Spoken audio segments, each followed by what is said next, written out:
Es un gran reconocimiento para el centro porque además coincide con nuestro 50 aniversario y ha sido como el colofón de una serie de actos que nos han ayudado a tomar conciencia de lo que hemos sido a lo largo de esta pequeña historia y también de lo que queremos ser en adelante. Estamos muy agradecidos.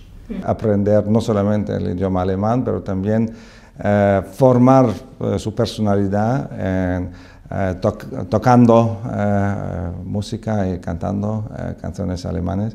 Pues tenemos la intención de organizar una academia de teatro de colegios y institutos para aprender a actuar en el idioma alemán y todo eso para hacer el aprendizaje del alemán más interesante, más vivo y más útil para la práctica.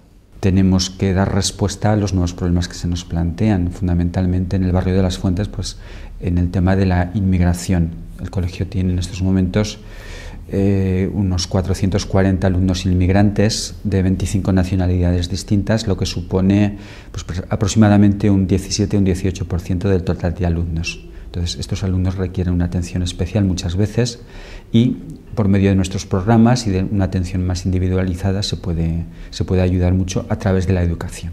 Me parece que la política educativa del Gobierno de Aragón prepara a los jóvenes de Aragón para defender los intereses de Aragón y España en Europa, en todo el mundo, porque están preparadas a colaborar con sus socios, sus amigos de otros países, en particular los alemanes.